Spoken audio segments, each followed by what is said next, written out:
Hello, connect हो गया है। थोड़ा सा कुछ प्रॉब्लम हो गई थी। अगर कनेक्ट हो गया है तो प्लीज बताएं। हेलो, कनेक्ट हो गया है?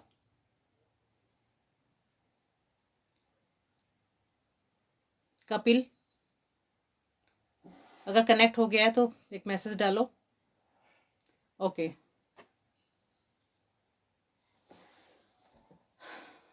ओके।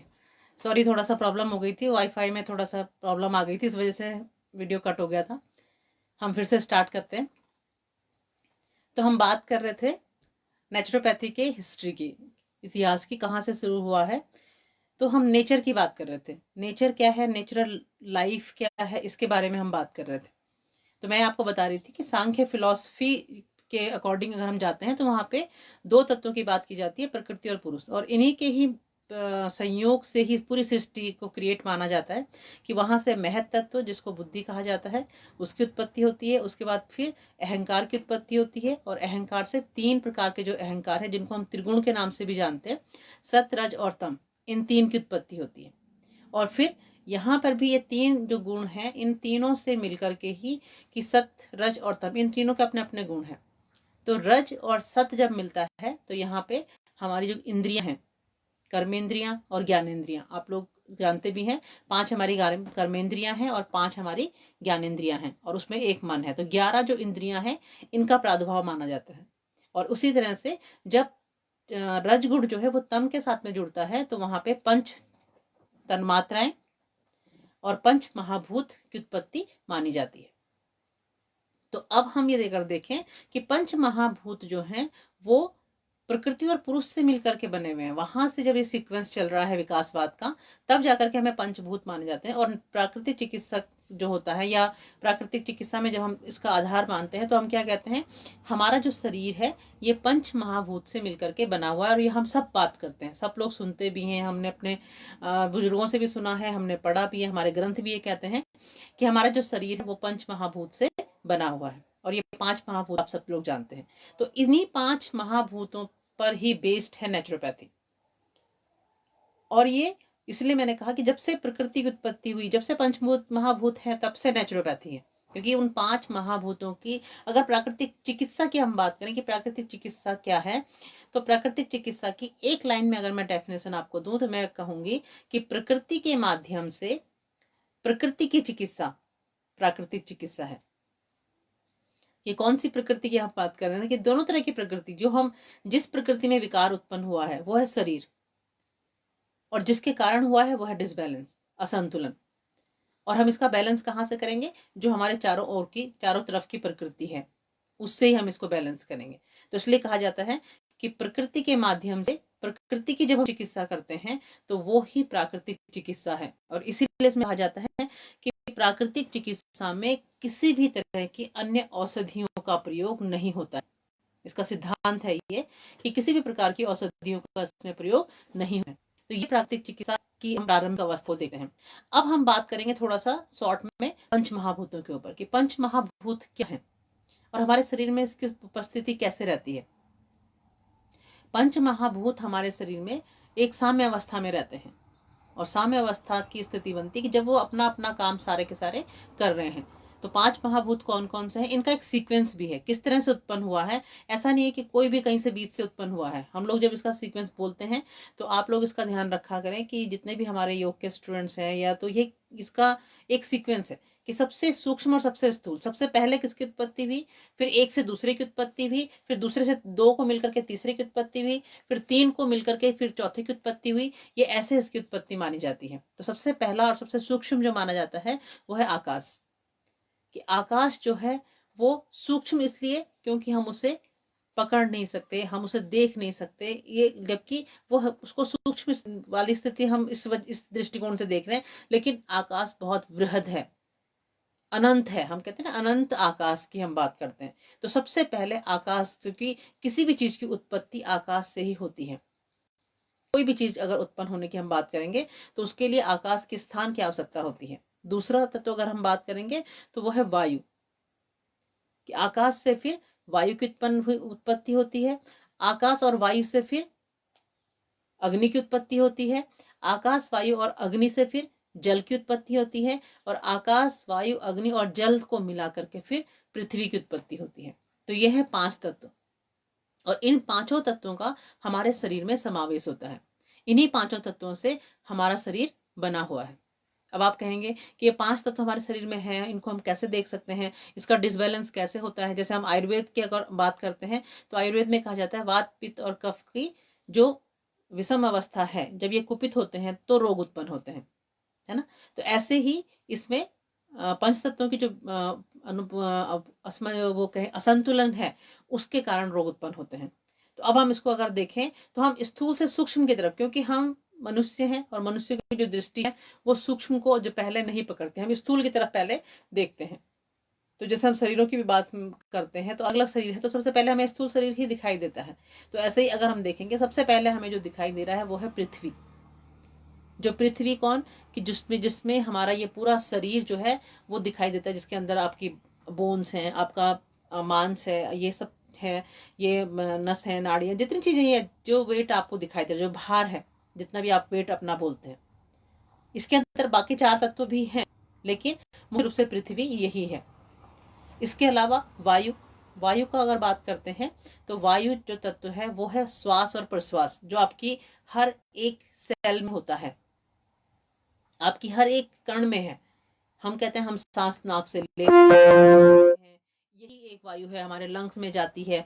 तो सिर्फ यही वायु नहीं है कि जो हमारे लंग्स में जा रही है, इसके अलावा भी हम प्राण वायु, समान वायु, अपान वायु, व्यान वायु, उदान वायु, ये 5 प्रकार की महावायुओं की बात करते हैं।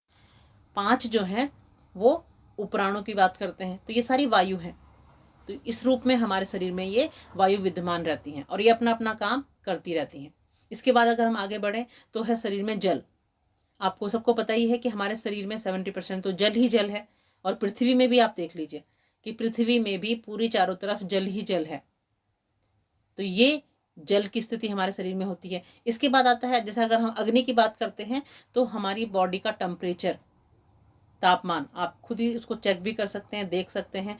बढ़ जाता है तो प्रॉब्लम्स क्रिएट होती हैं, कम होता है तो भी प्रॉब्लम क्रिएट होती हैं। तो एक सामान्य तापमान शरीर का रहता है, जो कि बाहर ये त्वचा में भी आपको दिखाई देता है और इंटरनल तो रहता ही रहता है। उसके अलावा अग्नियां, आप अगर बात हम करेंगे तो हमारे पेट में बहुत सारी तरह की अग्नियां हैं। जठराग्नि उसमें से एक अग्नि हम मानते हैं, पाचन को जो कार्य करती है, यह अग्नि तत्व। और उसके बाद अगर हम सबसे सूक्ष्म की बात करते हैं, आकाश तत्व। आकाश तत्व में हम ये नहीं कहते कि हमारे शरीर में विद्यमान है, आकाश में शरीर विद्यमान है, क्योंकि वो बहुत स्थूल है, बहुत विस्तृत है, बृहद है। स्थूल तो हम उसको नहीं कहेंगे, वो सूक्ष्म है। पर जितने चारों तत्वों को जो रहने का जो स्थान प्रदान करता है वो है आकाश। लेकिन अगर हम उसको सामान्य स्थिति में समझेंगे, क्योंकि हम उसको फिलोसफिकल दृष्टि से जाएंगे या ऐसे से देखेंगे तो कुछ लोगों को शायद समझ में नहीं आएगा, तो नॉर्मल उसमें अगर हम समझेंगे तो आप ये देखिए कि जितने भी हमारे शरीर के अंदर खाली स्थान है, रिक्त स्थान है, वो सारा का सारा आकाश है। और वो कहाँ पर है आप ये देखिए कि नॉर्मली जो मैं बोल रही हूँ आपको, वो इसलिए बोल पा रही हूँ, ये जो साउंड आ रही है, क्योंकि जो मुंह के अंदर का जो स्पेस है वो इस समय भरा हुआ नहीं है, वो इस समय खाली है, इसलिए वहां से वायु का आदान प्रदान हो रहा है और एक साउंड आप तक निकल रही है। अभी अगर उदाहरण के लिए मैं अपने मुंह में कुछ डाल दूं, कुछ खाने की चीज डाल दूं, तो मैं बोल नहीं सकती। क्यों नहीं बोल पाऊंगी? क्योंकि वहां का जो आकाश है वो खत्म हो गया है। ऐसे ही आपकी नोज है, नोज के अंदर आप खुद देखते हैं 2 छेद होते हैं, होल हैं, जिससे हम आप नेती करते हो, पानी निकालते हो, एयर तो खैर लेते ही हैं, उसके अलावा भी मैं बोल रही हूँ। तो अब ये जो होल हैं, जो खाली स्थान है, ये अगर ठीक ठाक है तो आपको कोई प्रॉब्लम नहीं हो रही है। हमें सांस का पता भी नहीं चलता है कि हम सांस ले रहे हैं, छोड़ रहे हैं, कब ले रहे हैं, कब छोड़ रहे हैं। हमें इसके बारे में सोचने की आवश्यकता नहीं होती, क्योंकि नेचुरल वर्क है। हम कहते हैं नहीं तो नेचुरल सी क्रिया है। लेकिन एक अस्थमेटिक पेशेंट से पूछिए, एक साइनस के पेशेंट से पूछिए कि ये सामान्य क्रिया है या नहीं है। या जिनको नॉर्मल कभी सर्दी जुकाम होता है, नाक पूरी बंद हो जाती है, उस समय उससे पूछिए कि ये क्या एक सामान्य क्रिया है। क्योंकि ये क्या हो गया है, वहां पे जो आकाश है वो आकाश किसी तरह से डिस्टर्ब हो गया है और वो स्पेस खत्म हो गया, जिसकी वजह से एयर अंदर नहीं जा रही है। ऐसे ही आप देखेंगे कान में, आपके कान में छेद है पूरा का पूरा। आप आंखों को देखेंगे, आंखों के पीछे अगर हम यहाँ उंगली डालेंगे इस तरह से, जिसको हम साइनस कहते हैं, ये पूरा का पूरा खाली स्थान है। इसके बाद अंदर की तरफ अगर हम जाते हैं तो आप अपना आहार नाल, अपना गला के अंदर की जो 2 पाइप हैं, विंड पाइप और फूड पाइप जिसको हम बोलते हैं, इन 2 पाइप को अगर देखेंगे तो ये क्या है, पूरा का पूरा एक तरह की नली है। जैसे हम घर में पानी के लिए पाइप यूज करते हैं, सिंपल वैसे पाइप्स हैं। अंदर अगर थोड़ा और अंदर पेट की तरफ अगर हम जाएंगे तो वहां पे एक बड़ा सा स्टमक है जिसको हम बैग कहते हैं, है ना, फूड जिसमें भरा जाता है, वो स्टमक है। इसके अलावा अंदर और बहुत सारी जगह पे भी, जैसे तो नॉर्मल मैं आपको उदाहरण दे रही हूँ, लंग्स अपने देख लीजिए, लंग्स में पूरे के पूरे जो वॉल्व हैं वो क्या है, वो खाली होंगे तभी उसमें एयर भरी जाएगी। अब मैं आपको तब बताऊंगी कि प्रॉब्लम्स कैसे कहाँ पे हो रही है, डायग्नोसिस भी इसी के अंदर ही होता है। तो ये पूरा बॉडी में आकाश तत्व, ये तो बड़े बड़े स्थान मैंने आपको बताया। इसके अलावा भी हर जगह पे आप देखेंगे जितनी हमारी आर्टरीज हैं, जितनी हमारी वेन्स हैं, इन सभी में एक आकाश तत्व है, एक खालीपन है, एक अंदर खालीपन है। इसी वजह से ब्लड का सर्कुलेशन पूरी बॉडी में होता है। हमारी नाड़ियां, योग में अगर हम देखते हैं तो नाड़ियां प्राण का प्रवाह करती हैं, ये हमारे शास्त्र कहते हैं। तो प्राण का प्रवाह वो कैसे कर पाएंगी, जब उनका अंदर का स्पेस सही होगा, तभी प्राण जो है वो शरीर में घूम सकता है। अगर नाड़ियां का अंदर का जो स्थान है वो अवरुद्ध हो जाए तो प्राण का प्रवाह भी नहीं होगा। तो ये है आकाश तत्व। तो आप ये देखिए कि पूरे शरीर में इस समय पे आकाश जितना 5 तत्व है, ये पूरे 5 तत्व मिल करके हमारे शरीर को चला रहे हैं, हमारी बॉडी को चला रहे हैं, हमारे जो मन को चला रहे हैं, हमारी मतलब तीनों तरह के जो स्वास्थ्य की हम बात कर रहे हैं, उन तीनों तरह के स्वास्थ्य इसमें होते हैं। मानसिक स्वास्थ्य, शारीरिक स्वास्थ्य और आध्यात्मिक स्वास्थ्य।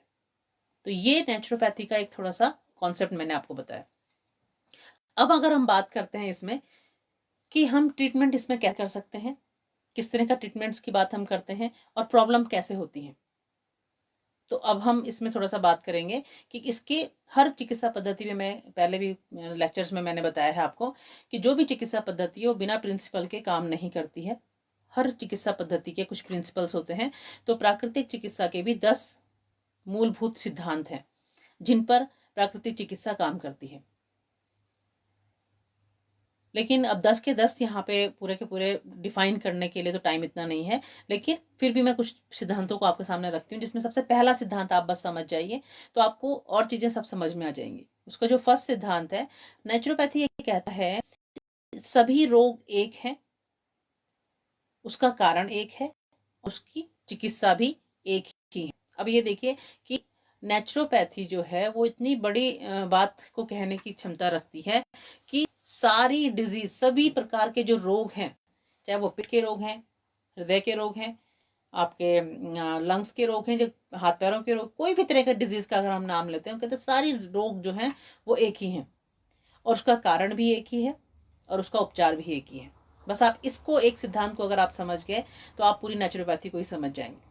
उसके बाद फिर उसके और सिद्धांत बहुत सारे हैं जिनको लेकर के हम चलते हैं, ट्रीटमेंट में उसका प्रयोग भी किया जाता है। पहले इसको हम समझेंगे, क्योंकि आज हम इस चीज पे कहते हैं कि ये सब चीजें क्या बात हम कर रहे हैं कि सारे रोग एक हैं। नहीं, उसको तो डायबिटीज है, मुझको हार्ट प्रॉब्लम है, अगले को लीवर प्रॉब्लम है, किसी को लंग्स की प्रॉब्लम है, किसी को आजकल कोरोना है, किसी को सर्दी जुकाम है, किसी को कुछ है, किसी को कुछ है। ये अलग अलग तरह की प्रॉब्लम्स हैं। और हम जब डिजीज को देखते हैं तो डिजीज तो इतनी है कि हम इतने नाम भी नहीं गिना सकते हैं। एक दिन क्या पूरा, अगर हम 6 महीने साल भर बैठ जाएं तभी भी इतनी इतनी तरह की प्रॉब्लम्स हैं, इतनी तरह के नाम हम आजकल सुनते हैं। लेकिन नेचुरोपैथी में ये नहीं माना जाता। नेचुरोपैथी में कहा जाता है सारे रोग ही एक ही हैं और उनकी जड़ भी एक ही, उनका कारण भी एक ही है। और जब कारण एक ही होता है तो हम अलग अलग कारण पे हमें काम करने की आवश्यकता नहीं है, हम सिर्फ एक ही कारण पे काम करते हैं और उसी से ही ट्रीटमेंट हो जाता है। तो अब एक कैसे हो सकते हैं रोग, आपको ये समझना जरूरी है कि सारे रोग एक कैसे हैं। सबसे मेन चीज तो ये कि अगर हम ये देखें कि कोई भी प्रॉब्लम है, हमारा ये, पहले इस चीज को समझिए कि क्या हमारा शरीर एक है या हमारा शरीर अलग अलग है। हमारा जितने सिस्टम है, ये सिस्टम हम अलग अलग पढ़ते हैं, क्योंकि हम जब एनाटॉमी पढ़ते हैं तो एनाटॉमी पढ़ते हुए हम अलग अलग सिस्टम पढ़ते हैं। हम पढ़ते हैं नर्वस सिस्टम, हम पढ़ते हैं रेस्पिरेटरी सिस्टम, हम डाइजेस्टिव सिस्टम, इसको हम अलग अलग करके पढ़ते हैं। लेकिन बॉडी को कैसे पढ़ते हैं, जब ये इनका कॉम्बिनेशन होता है, कॉम्बिनेशन ऑफ सिस्टम जब आएगा तब जा करके वो शरीर बनेगा, वरना वो शरीर नहीं है, तब तक वो एक अलग पार्ट है सिर्फ। तो नेचुरोपैथी में हम ये कहते हैं जब हम पूरे शरीर में बात कर रहे हैं, और ये सिस्टम कैसे है, एक सिस्टम क्या अलग से काम कर सकता है कि हम कहें कि डाइजेस्टिव सिस्टम को बॉडी से अलग कर दें और तब वो खाना पचाने का काम करे, या फिर लंग्स जो रेस्पिरेटरी सिस्टम से अलग कर दें और तब वो अपना काम करे? क्या ऐसा सकता है? ये संभव नहीं है। जब तक वो शरीर में है तब तक ही वो सिस्टम है, तब तक ही वो काम करते हैं। तो इसलिए क्या है, ये एक पूरा का पूरा एक ही है, शरीर एक ही है। तो अगर लंग्स में प्रॉब्लम होगी तो हार्ट में भी प्रॉब्लम होगी, आपके डाइजेशन सिस्टम में भी प्रॉब्लम होगी, आपके बाकी रेस्पिरेटरी सिस्टम में भी प्रॉब्लम होगी, आपके सर्कुलेशन सिस्टम में भी प्रॉब्लम होगी और आपके नर्वस सिस्टम में भी प्रॉब्लम होगी। कम ज्यादा की स्थिति होती है। ऐसे ही किसी एक सिस्टम में प्रॉब्लम होगी तो बाकी सारे सिस्टम उससे अछूते नहीं रह सकते हैं, पूरे शरीर में रोग होगा। और इसीलिए नेचुरोपैथी में ट्रीटमेंट भी पूरे शरीर की बात करते हैं। हम यहाँ पे कोई स्पेशलाइजेशन की बात नहीं करते कि मैं हार्ट स्पेशलिस्ट हूँ या मैं लंग स्पेशलिस्ट हूँ या फिर मैं इसमें डाइजेस्टिव सिस्टम से संबंधित डॉक्टर हूँ, या इस तरह अलग अलग सिस्टम्स नहीं है। सिस्टम पे नहीं काम करता, ये पूरी बॉडी पे काम करता है और पूरी बॉडी के साथ साथ माइंड पे और सोल पे काम करती है नेचुरोपैथी। इसलिए ये कहा जाता है कि सारे रोग एक हैं, अलग अलग रोग हो ही नहीं सकता। और दूसरी बात एक चीज ये कि इसका कारण एक होता है। अब जब शरीर में रोग उत्पन्न हो रहा है तो उसका कारण एक ही है। अब एक क्या है, वो है टॉक्सिक्स, जिसको उसको मेन कारण हम मानते हैं वो है टॉक्सिक्स, जिसको विजातीय द्रव्य के नाम से नेचुरोपैथी में जानते हैं। विजातीय द्रव्य क्या होता है, अब आपको ये बताएं। पहले विजातीय, बहुत से जगह पे ये आता है कि ये शब्द क्या है, विजातीय द्रव्य की बात क्या होती है। देखिए, दो तरह के शब्द आते हैं, विजातीय और सजातीय।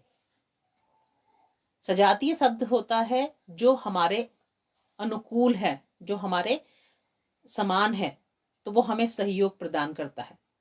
जैसे हम कहते हैं ना, दही हमने जमाया, तो दही में बहुत सारे जर्म्स होते हैं, लेकिन वो क्या है, सजातीय है, बॉडी के अंदर जाकर के हमें नुकसान नहीं पहुंचाता।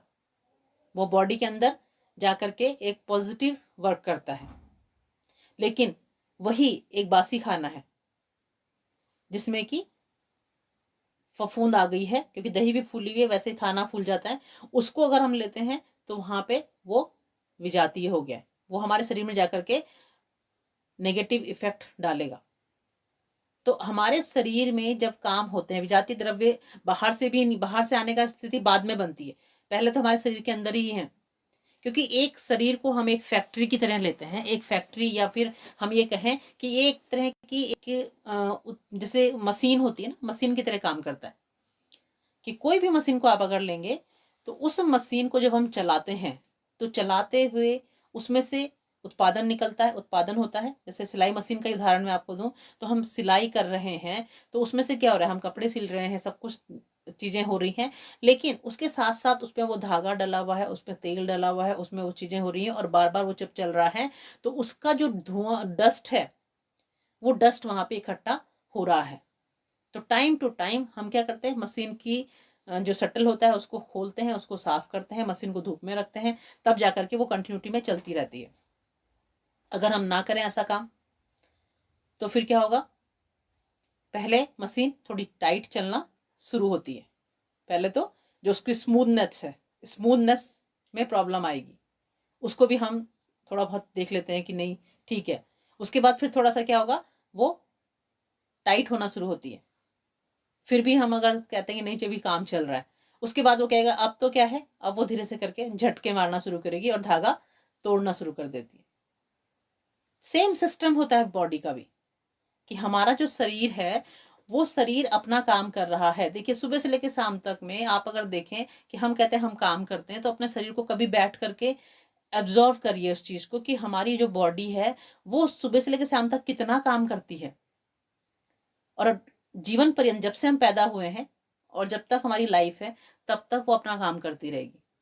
जो एनर्जी हमारी है, जो बॉडी के फंक्शनिंग है, जितने भी सिस्टम है, जो ऑर्गन्स हैं, ये सारा कितना काम करते हैं, अगर उसको कभी बैठ करके सोचेंगे। क्योंकि ऋषि मुनियों ने इसको पूरा देखा है ध्यान में, तब जाकर के उन्होंने बताया है। तो कभी हम सिर्फ बैठ करके इतना ही सोचें कि हम 2 घंटे काम कर लेते हैं, 3 घंटे 4 घंटे काम कर लेते हैं, हम कहते हैं हम तो इतना थक गए, हमारी ऐसी स्थिति हो गई है। लेकिन अगर हम अपने सिस्टम को देखें कि वो सिस्टम कितना काम कर रहे हैं और किस स्थिति में काम कर रहे हैं, तो हमें उसको थोड़ा सा सपोर्ट सिस्टम क्या देना चाहिए या नहीं देना चाहिए, ये सबसे ज्यादा समझने की और सोचने की बात है। यही नेचुरोपैथी है। अगर हम इस तरह सोचना शुरू कर दें तो फिर अपने आप ही प्रॉब्लम्स हमसे दूर जानी शुरू हो जाएंगी। लेकिन हम क्या सोचते हैं, ये तो इसका काम है, ये तो इसको करते रहना है, हमें इससे कोई मतलब नहीं है। तो अगर ऐसी स्थिति में हम जाके देखते हैं तो टॉक्सिक्स कौन कौन से हैं। टॉक्सिक्स वो हैं जब हम कोई चीज को खा रहे हैं, हमारी बॉडी उसमें काम कर रही है, तो वो बॉडी से जितने रस हैं उनको ट्रांसफर कर रहा है एनर्जी में, ब्लड में, फ्लूइड में, उसमें एनर्जी में ट्रांसफर करके फिर वहां से जो टॉक्सिक्स है उनको आगे की तरफ बढ़ा रहा है। एक तो हम पहले जो हमारा एक्सक्रीटरी सिस्टम है उसमें हम सीधे देखते हैं कि यूरिन के रूप में, मल के रूप में, स्वेट के रूप में ये टॉक्सिक्स ही हमारी बॉडी से बाहर निकलते रहते हैं। और नेचर इसको करता रहता है। हमारी जो शरीर की प्रकृति है वो अपना काम करती है। जैसे रोज सुबह उठ करके आप आजकल घरों में क्या कर रहे हैं, आप सुबह उठते हैं, सुबह उठ करके पहले अपने घर की सफाई करते हैं, सब पूरा साफ करते हैं, सब कुछ करते हैं, ये सब चीजें हम कर रहे हैं ना, घर की सफाई, बर्तन धोना, किसी गंदे बर्तन पे तो खाना नहीं खाते। तो ये सब चीजें हमारा रूटीन वर्क है। तो ऐसे हमारे शरीर का भी रूटीन वर्क है ये चीजें, कि हमारे बॉडी के अंदर जो टॉक्सिक्स होते हैं उन टॉक्सिक्स को बॉडी से वो बाहर निकालने का काम करते रहते हैं। तो ये प्राण के साथ में मिलकर के ये काम करते हैं पंचतत्व। लेकिन अगर किसी कारणवश ये टॉक्सिक, अब कारणवश कैसे होगा, देखिए कि ये स्थिति बनती कि हम एक ही चीज को हम बार बार जब हम करते रहते हैं, तो अगर हमारी, क्योंकि धीरे धीरे करके अगर हमारी इम्यून सिस्टम में इफेक्ट पड़ा है, हमारी जो प्राण शक्ति है वो कम हो गई है, तो हमारे जो टॉक्सिक्स हैं बॉडी से वो बाहर नहीं निकल पाते हैं। जैसे मैंने बताया कि अभी तो मैं अपने कमरे की सफाई कर रही हूँ, अपने घर की सफाई कर रही हूँ, और मुझे किसी ने अब ये जिम्मेदारी दे दी है कि आपने पूरे मोहल्ले में करना है, आपने 2 घर में करना है, 3 घर में, 4 घर में, आपने इतना काम करना है। अचानक से मेरे ऊपर बोझ डाल दिया, तो फिर क्या होगा, मैं उस स्पीड से तो नहीं कर पाऊंगी जिस स्पीड से करती थी, और ना ही उस क्लीननेस के साथ में कर पाऊंगी, कि टाइम भी पीरियड भी होता है, इतने टाइम पीरियड में खत्म करना है।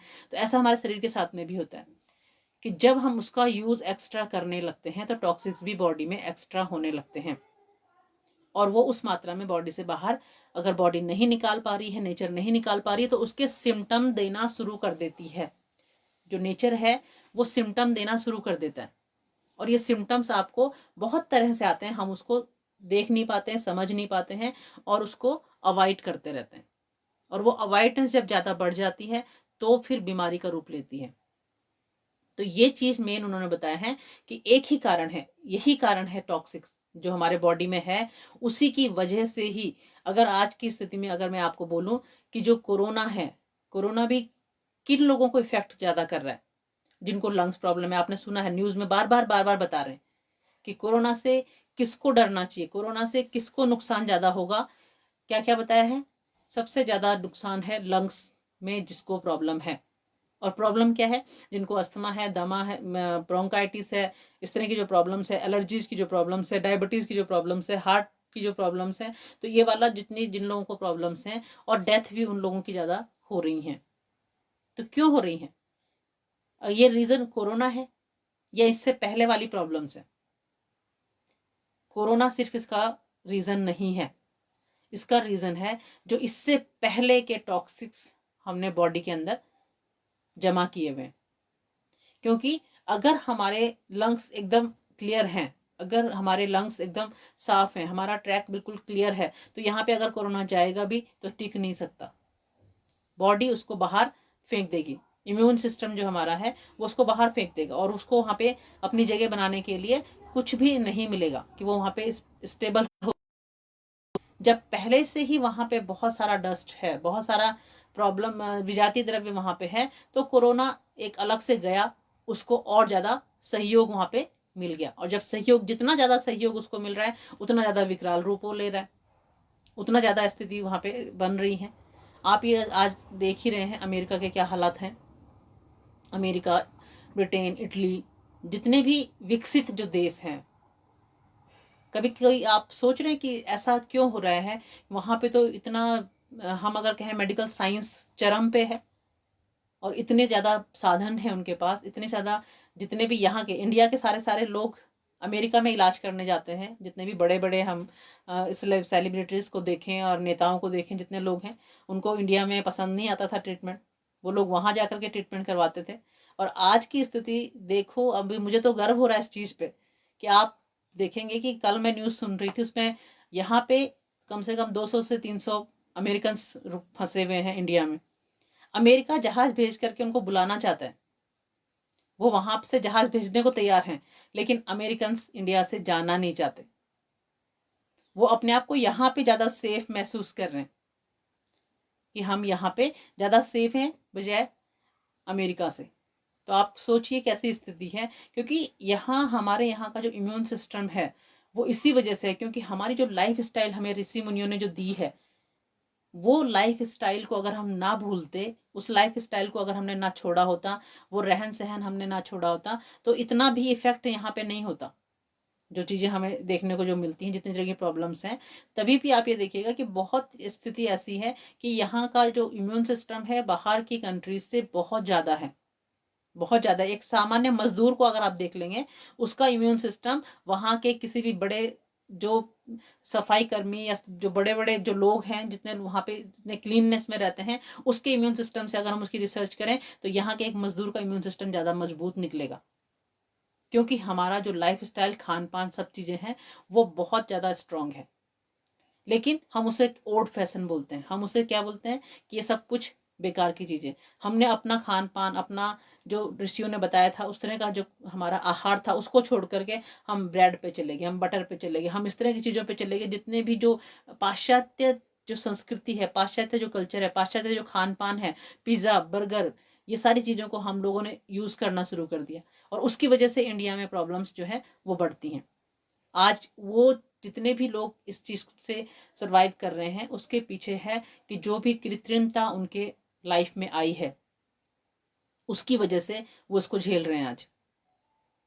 अगर आप इसको देखेंगे, अब अगर आप इसको यूज करेंगे, तो आप खुद अपने आप को और अपने परिवार को बहुत स्ट्रांग बना सकते हैं। अब आते हैं हम थोड़ा सा इस पे कि हम इसको कैसे यूज कर सकते हैं। इसके अंतर्गत जो थेरेपीज होती हैं वो किस टाइप की हैं, या घर पे हम क्या कर सकते हैं, कि सबसे मेन चीजें देखिए, 5 तत्व मैंने बताया, तो उसमें 5 तत्वों के लिए 5 तरह की चिकित्साएं की जाती हैं।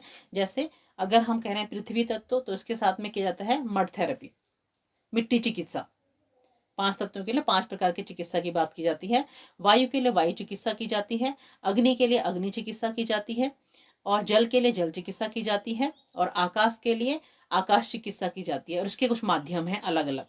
जैसे मिट्टी चिकित्सा की अगर हम बात करते हैं, तो मिट्टी चिकित्सा में हम इसमें मिट्टी के 2 तरह से प्रयोग करते हैं। मुख्य रूप से स्थानीय प्रयोग करते हैं, पूर्ण मडवात की बात करते हैं, कि कई प्रकार की मिट्टियों के बारे में थोड़ा इसमें देखिए, इसमें भी यही हो कि हमें थोड़ा डिटेल में उसको पढ़ना पड़ेगा पहले, लेकिन फिर भी मैं थोड़ा आपको बता दूं कि मिट्टी चिकित्सा बहुत ही महत्वपूर्ण चिकित्सा होती है, जिसके अंतर्गत हम बहुत सारे रोगों को वैसे ही दूर कर सकते हैं।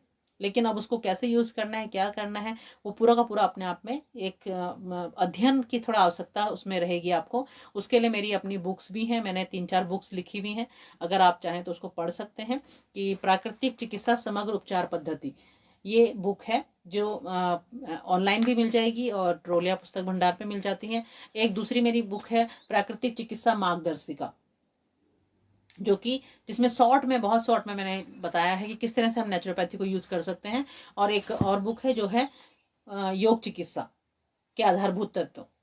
इन बुक्स में, और इसके अलावा भी और बुक्स हैं जो आप देख सकते हो, जो आपको फ्लिपकार्ट पे भी मिल जाएगी, अमेजन पे भी मिल जाएगी, अगर आप मंगवाना चाहेंगे, क्योंकि टेक्निक्स प्रॉपर हैं उसके अंदर।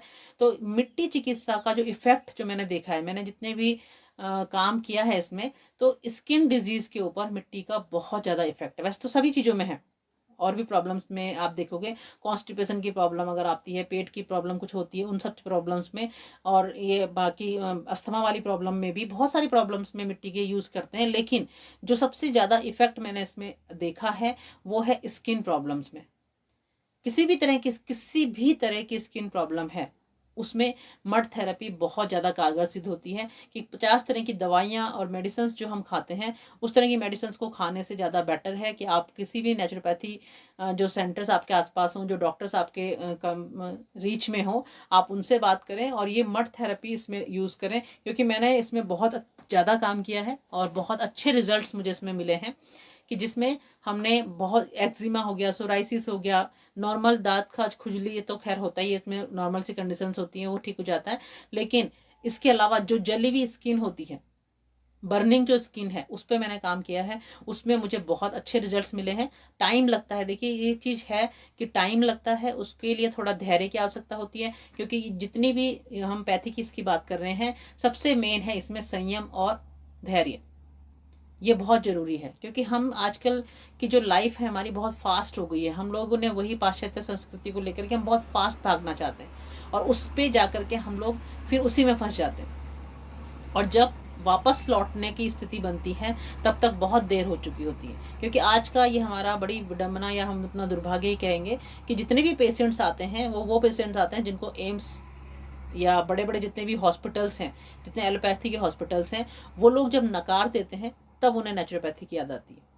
तो उस समय पे भी आप ये देखिए, हम उस समय पे भी उन पेशेंट्स को डील करते हैं, और उस समय पे भी उनको एक विश्वास दिलाते हैं कि आप ठीक हो सकते हैं। तो अब आप सोचिए कि अगर वो फर्स्ट स्टेज में ही, पहली कंडीशन में ही नेचुरोपैथी को अपना लें, तो वो प्रॉब्लम्स बहुत जल्दी क्योर हो सकती हैं। जब आप लास्ट स्टेज में आकर के आप हार चुके होते हैं, अपनी पूरी इम्यून सिस्टम, अपनी पूरी जीवनी शक्ति को का हरास कर चुके होते हैं, फिर उसको दोबारा से डेवलप करने में बहुत लंबा टाइम लगता है। इसलिए टाइम लगता है, इसीलिए इसमें कहा भी जाता है कि इस पे टाइम लगता है। अगर आप सबसे पहले इन चिकित्सा पद्धतियों पे आते हैं, छोटे छोटे सिम्टम्स को लेके आते हैं, तो ये बहुत जल्दी आपको क्योर कर सकते हैं। तो ये बहुत जरूरी चीज है कि हम इसको समझें और इस क्षेत्र में आगे बढ़ें, इसमें आए। आगे आने वाले टाइम के लिए भी आप अपने आप को ये देखें कि हमें भले चिकित्सा के रूप में ना करें, हमें अपनी बॉडी को डिटॉक्स करने के लिए, हमें अपनी बॉडी को का शुद्धिकरण करने के लिए, शरीर का को इम्यून सिस्टम को बढ़ाने के लिए भी इन चीजों को यूज करना चाहिए। नॉर्मल सी स्थितियां हैं कि अगर हम नहीं अपने घरों में कर पा रहे हैं, तो आप बाहर जाकर के जहां जहां पे भी हैं नेचुरोपैथी के सेंटर्स हैं, आप वहां पे जाकर के आप कुछ सीख सकते हैं, आप उसके छोटे छोटे ट्रेनिंग ले सकते हैं।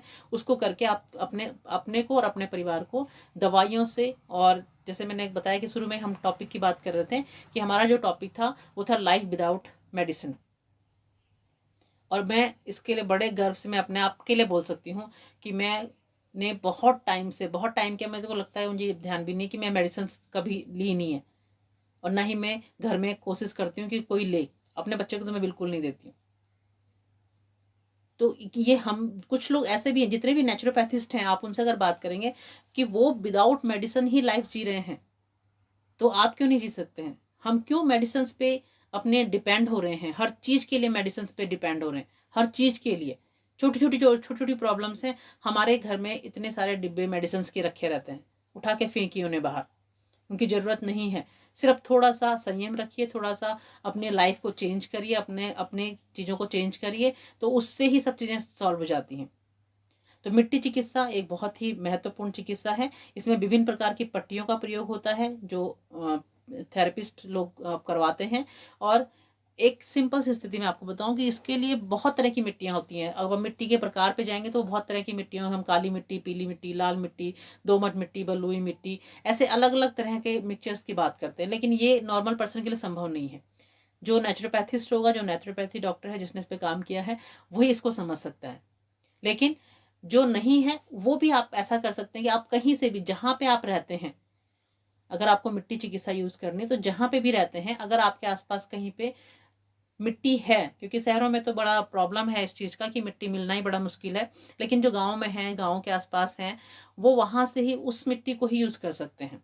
लेकिन बस इसका ध्यान रखना है कि मिट्टी कम से कम 1 से 1.5 फीट गहराई से, 2 फीट गहराई से आपको लेना है, उसके नीचे वाली मिट्टी को लेना है। उसके बाद उसको धूप में अच्छे से सुखाना है, सुखा करके फिर उसको छानना है, जिससे कि उसमें किसी प्रकार का कंकड़, पत्थर, कीड़े, कुछ तरह की चीजें ना हो। और उसके बाद आपको उसको भिगोना है कम से कम 8 से 10 घंटे, और तब आप उसका प्रयोग करिए। आप सिर्फ लेप के रूप में भी प्रयोग करिए। जहां पे भी प्रॉब्लम हो रही है, आपको घुटने में दर्द है तो घुटने में बस सिर्फ लेप लगाइए और धूप में बैठ जाइए, इतना ही आप कर सकते हैं। या पट्टियां घर पे यूज करना बड़ा मुश्किल है तो आप लेप का प्रयोग कर सकते हैं। पेट में प्रॉब्लम है तो पेट में थोड़ा लेप लगा लीजिए, लेप लगा करके छोड़ दीजिए। स्किन में जहां पे प्रॉब्लम है आप वहां पे उसका लेप लगा लीजिए, उसको सूखने दीजिए, फिर ठंडे पानी से उसको धो दीजिए। बस इतना आप कर लीजिए, और इसको लगातार करिए। लगातार करने का मतलब है 1 महीना, अगर जितनी बड़ी प्रॉब्लम है जितनी ज़्यादा बड़ी स्किन की प्रॉब्लम है उतने ज़्यादा दिन तक आपको करना है, और आपको 10 दिन में रिजल्ट मिलना शुरू हो जाता है जब आप लगातार इसको करेंगे। और आप, जो मैंने बताया, बस मिट्टी प्रॉपर तरीके से भीगी भी होनी चाहिए और साफ जगह से लेना है, ये रूल बहुत जरूरी है, वरना गंदी जगह से कहीं से उठा लिया तो आपको इचिंग और बढ़ सकती है, प्रॉब्लम क्रिएट हो सकता है, इसलिए इसका ध्यान रखेंगे। तो मिट्टी चिकित्सा अपने आप में एक बहुत ही कारगर चिकित्सा है। उससे हम कॉन्स्टिपेशन की जिसको प्रॉब्लम है वो पेट में अपना लेप लगा करके आप तो 20 मिनट तक रह सकते हैं, 15 मिनट तक रह सकते हैं, फिर उसको आप धो सकते हैं इस तरह, क्योंकि पेट पे पेड़ों की पट्टियां लगाई जाती हैं ये वाली मिट्टी चिकित्सा के अंतर्गत। इसके अलावा पूरा पंख स्नान, जैसे अब गर्मियां आ रही हैं तो और कुछ भी नहीं कर सकते, अगर आप गाँव में हैं, गाँव के आसपास हैं, आपके घर पे अगर थोड़ी सी जगह है तो आप उसको पूरी शरीर पर लेप लगा करके आराम से बैठ सकते हैं, उसको सुखा सकते हैं और फिर उसके बाद उसको धो सकते हैं। तो ये चीज चिकित्सा आप ले सकते हैं। इसके बाद हम अगर वायु चिकित्सा की हम बात करें तो उसमें आप वॉक, मॉर्निंग वॉक सबसे बेस्ट माना जाता है। मॉर्निंग वॉक, इवनिंग वॉक, दोनों टाइम पे ही आप वॉक करिए और इनहेल करिए। वॉक करते हुए जितना इनहेल कर सकते हैं उसको करिए और प्राणायाम का अभ्यास करिए। जो योग में बताया जाता है कि हम इससे अपनी जो वायु तत्व है उसको स्ट्रांग बना सकते हैं। अग्नि तत्व के लिए भी हम अगर देखें तो इसमें सन बाथ की, नेचुरोपैथी में अग्नि तत्व के लिए सन बाथ की बात की जाती है और क्रोमोथेरेपी जो इसका पार्ट है उसको प्रयोग करते हैं। तो आजकल में आप कुछ मत करिए, धूप अच्छी खासी निकल रही है लेकिन दिन में नहीं, आप मॉर्निंग की जो धूप होती है घर पे ही है, सुबह सुबह जिस समय सूर्य उग रहा है, आप कुछ मत करिए, आंखें बंद करके चेयर लगा करके सूर्य की तरफ मुंह करके आप आराम से बैठ जाइए और जो जो किरणें आ रही हैं उन किरणों को अपने शरीर पर पड़ने दीजिए। और खासकर जो एरिया में प्रॉब्लम है उस एरिया को अगर खुला छोड़ देंगे तो वो बहुत ही अच्छा रहेगा। जैसे घुटनों में दर्द है तो घुटनों वाला पोर्शन पे कोई कपड़ा आप ना रखें, ऐसा कोई स्थान चुन ले। जैसे जेंट्स लोग तो आराम से बैठ सकते हैं, लेडीज भी अपने लिए अपना एक जगह बना सकती है कि जहाँ पे आप आराम से बैठ सकते हैं। तो आप डायरेक्ट जो है, जो सन की रेंज जो आ रही है उसको आप मॉर्निंग में आप बैठ करके कुछ टाइम तक लीजिए। ये है आपकी अग्नि चिकित्सा, सूर्य चिकित्सा, सूर्य किरण चिकित्सा इसको माना जाता है। और ये भी इम्यून सिस्टम को बढ़ाने में बहुत ज्यादा लाभदायक है। आप कुछ टाइम के लिए पूरी फैमिली भी बैठ सकते हैं, आप अपने बच्चों को बिठाइए, खुद बैठिए, उसी समय पे आप प्राणायाम का थोड़ा अभ्यास अपना कर लीजिए। ये बहुत ही अच्छा तरीका है जिससे कि हम अपने इम्यून सिस्टम को इस समय पे बढ़ा सकते हैं। इसके बाद अगर हम नेक्स्ट बात करते हैं इसके में कि हम जल चिकित्सा की अगर बात करेंगे तो जल चिकित्सा में बहुत सारे मेथड्स हैं जिसके माध्यम से हम चिकित्सा देते हैं, जिसमें बहुत सारे बात की बात हम करते हैं, इनटेक की बात करते हैं। इंटरनल यूज और एक्सटर्नल यूज, दो तरह से इसका यूज होता है। इंटरनल यूज की अगर हम बात करेंगे तो उसमें उषापान सबसे महत्वपूर्ण बताया जाता है कि सुबह उठते ही, जिसको आदत है बहुत अच्छी बात है, जिसको नहीं है उनको डाल लेनी चाहिए कि सुबह उठते ही सबसे पहले आप रात में ही अपने पास पानी रख करके सोइए और सुबह उठते ही सबसे पहले आप कम से कम 1 से 2 लीटर या जितना आप पी सकते हैं, 1 गिलास, 2 गिलास, 3 गिलास, आप एक साथ उस पानी को पीजिए। और पानी पीना के बाद थोड़ा सा आप वॉक कर सकते हैं, थोड़ा सा टहलिए, वो बहुत ज्यादा अच्छा रहता है। तो ये तो एक हो गया। इस तरह से आप दिन भर में अपने पानी की जो मात्रा है उसको कम ना होने दें। प्यास लगने पे पानी पीजिए।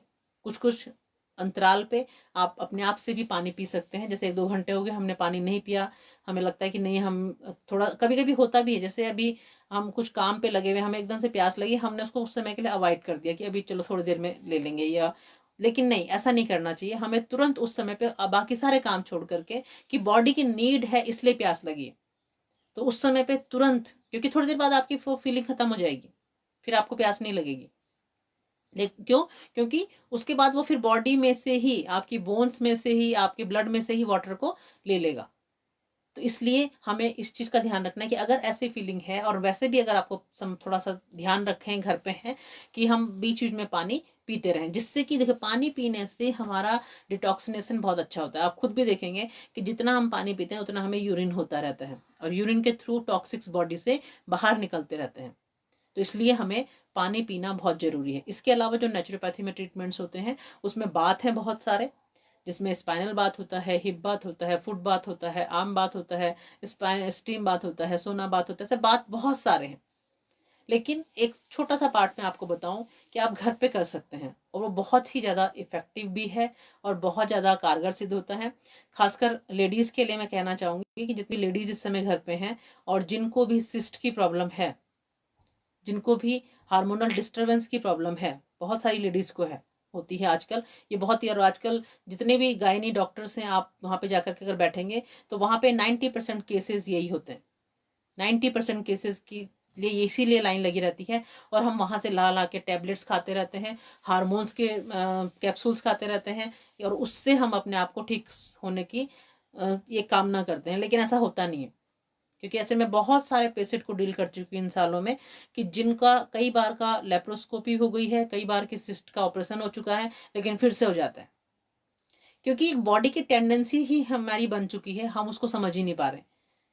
तो इसलिए आप उस दवा को खाने के बजाय आप सिर्फ और सिर्फ घर पे ही बात अगर कर लेंगे तो मैं 101% कह सकती हूँ, क्योंकि ऐसे बहुत सारे केसेस में हमने काम किया है और हमें पॉजिटिव रिजल्ट्स भी मिले हैं, बहुत अच्छे रिजल्ट्स मिले हैं कि जितने भी लोगों को हमने अब तक करवाया है सभी को ही फायदा हुआ है। कि उसके लिए आप क्या करेंगे कि एक टब आपने लेना है। टब ऐसा होना चाहिए जिसमें आप बैठ सकें अपने आकार के अनुसार, जितनी जो भी आपका वेट वगैरह जिस तरह का होगा उसके अनुसार आपको एक टब लेना है। घर में वैसे नॉर्मली सभी के बाथरूम्स में टब होते ही हैं, तो आप ऐसा एक टब ले लेंगे और उसमें पानी भरेंगे। पानी आप नॉर्मल गुनगुना भरेंगे, क्योंकि इसमें इसके अलग अलग टेम्परेचर्स होते हैं प्रॉब्लम्स के अकॉर्डिंग। हॉट होता है, कोल्ड होता है, हॉट एंड कोल्ड होता है, न्यूट्रल होता है। तो हम उनके बारे में अभी यहाँ पे डिस्कस नहीं कर सकते क्योंकि उसके लिए थोड़ा सा डीप हमें फिर जाना पड़ेगा। लेकिन आप नॉर्मल ले लीजिए, न्यूट्रल जिसको हम कहते हैं, वो सामान्य जो नॉर्मल पानी होता है या हल्का गुनगुना उसको आप कर सकते हैं, उसको आप ले लीजिए और उसमें आपको बैठना है। मैं टेक्निक आप ध्यान से सुनिएगा, गलत मत करिएगा, क्योंकि ये मैं इसलिए बता रही हूँ कि ये एक ऐसा ट्रीटमेंट है जो कि इस प्रॉब्लम के लिए बहुत ही कारगर है और खासकर लेडीज के लिए वो बहुत परेशान होती हैं इन सब चीज़ों से, ये वाली जो प्रॉब्लम्स हैं इन प्रॉब्लम से। तो आपने क्या करना है कि पानी को आपने भर लिया, उसके बाद आप पहले 2 गिलास ठंडा पानी पीजिए, नॉर्मल जो वाटर होता है आपका, उस पानी को पियेंगे। उसके अलावा एक छोटा टावल लेंगे, छोटा टावल जो आप अपने सिर पे रख सकते हैं, तो उसको आप ठंडे पानी से गीला करेंगे, गीला करके अच्छे से निचोड़ लेंगे जैसे कि पानी टपके नहीं, और उसको अपने सिर पे रखेंगे और उस टब में बैठ जाएंगे। ये ध्यान रखेंगे कि टब के अंदर पैर डाल करके नहीं बैठेंगे, क्योंकि मुझे बहुत डिटेल में बताना पड़ रहा है कि ऐसी गलतियां बहुत सारे लोगों को हुई हैं, क्योंकि बोलने में और प्रैक्टिकल करने में बहुत अंतर हो जाता है।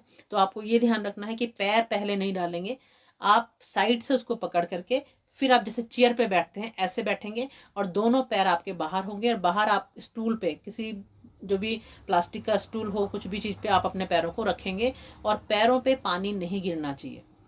ये इसका रूल है कि पैर गीले नहीं होने चाहिए, आपका सिर गीला नहीं होना चाहिए। गीला का मतलब है ज्यादा पानी सिर पे नहीं होना चाहिए। टावल बस हम रखेंगे, सिर्फ और सिर्फ जो आपका हिप एरिया है वही बस टब के अंदर होना चाहिए। और इसके लिए आप अपने सामने घड़ी रख लीजिए, कुछ जो भी है छोटी घड़ी आप रख सकते हैं। तो आप टाइम अपना देख लीजिए कि आपको ये 20 मिनट तक करना है और 20 मिनट तक आपको इस पानी में बैठे रहना है। उसके बाद आप उठ जाइए, उठ करके अपने को साफ करके आप क्लॉथ पहन लीजिए। विदाउट क्लॉथ कोशिश करेंगे इसको करने की, और उसमें इस चीज की आप आराम से अपने बाथरूम में इसको कर सकते हैं। और आप अपने आप देखेंगे कि जितने दिन तक का ये लॉकडाउन है, अभी 15 दिन का ही जो लॉकडाउन है, अगर 15 दिन आगे है, 1 महीने भी हो सकता है अभी आगे, कुछ पता नहीं है, लेकिन इतने दिन में ही आप अपनी हेल्थ में बहुत सुधार पाएंगे। अपने जो मेंस्ट्रुअल साइकिल है इसमें आपका फर्क पड़ जाएगा। आपका जो कुछ लोगों को पेनफुल पीरियड्स होते हैं उनको फर्क पड़ जाएगा, जिनके सिस्ट है उनको सिस्ट में फर्क पड़ जाएगा। आप उसके बाद जाकर के अल्ट्रासाउंड करवा करके देखिएगा, आपको अपने आप रिजल्ट सामने होंगे कि आपकी जो सिस्ट थी वो कितने mm की थी और अब कितने mm की हो गई। आप इस चीज से देख सकते हैं। ये सिर्फ इसलिए नहीं कि हम सिर्फ आपको बोल रहे हैं और बोल करके कि हाँ ठीक है ऐसा होता है। आप जाकर के प्रॉपर तरीके से आप देखिए, आपके पास आपकी रिपोर्ट्स होंगी, आपके अल्ट्रासाउंड होंगे, आपको पता है कि कितने mm की आपको सिस्ट है, कितना क्या प्रॉब्लम है इसमें। तो आप उसके बाद जाकर के आप करवा करके देख लीजिएगा, क्योंकि मैं तो कई बार करवा चुकी हूँ और कई बार हमें इस चीजों में से हमने देखा। इसके अलावा जिनको कंसीविंग की प्रॉब्लम है, जो कंसीव नहीं कर पा रहे हैं, इसमें भी बहुत अच्छी कमांड है। मेरी और बहुत अच्छे मेरे रिजल्ट्स में मिले हैं। उसके लिए भी और भी बहुत सारे ट्रीटमेंट्स हैं, लेकिन अभी जो आप अभी के लिए कर सकते हैं घर पे, आप सिर्फ इसको करके देखिए। अब जितने भी बुजुर्ग हैं, ये मैंने खासकर लेडीज के लिए दिया है कि एक तरह का नुस्खा है जिसको आप घर पे करिए, और कुछ भी नहीं करना, सिर्फ पानी का यूज करना है, ना उसमें कुछ मिलाना है ना कुछ करना है, हमें उसमें कुछ भी नहीं डालना है। इस चीज का हमें ध्यान रखना है। इसके बाद अब हम दूसरा जो देते हैं वो है बुजुर्गों के लिए, जो हाई ब्लड प्रेशर के पेशेंट्स हैं और उनको बड़ी प्रॉब्लम रहती हैं और दवा वो खाते रहते हैं, उनके लिए जो है hot foot bath. Hot foot bath जो बहुत अच्छा फुट बाथ माना जाता है कि जिससे हम बीपी की प्रॉब्लम्स को क्योर कर सकते हैं। उसके लिए भी हम घर पे ही यूज कर सकते हैं, बाहर जाने की जरूरत नहीं है। घर पे ही आपके पास बकेट होती है, बाथरूम्स में बकेट होती हैं, आप उस बकेट्स को लीजिए और बकेट में गर्म पानी, जितना आप सहन कर सकते हैं उतना गर्म पानी लेंगे, और उसी तरह से जिस तरह से मैंने पहले बताया था कि आप अपने सिर पर ठंडा जो पट्टी है वो रखेंगे, उससे पहले 2 गिलास ठंडा पानी पी लेंगे, और पानी पीने के बाद आप अपने दोनों पैरों को बकेट में डाल करके 20 मिनट के लिए बैठेंगे और ऊपर से अपने आप को किसी कंबल से, किसी चादर से अपने आप को कवर कर लेंगे।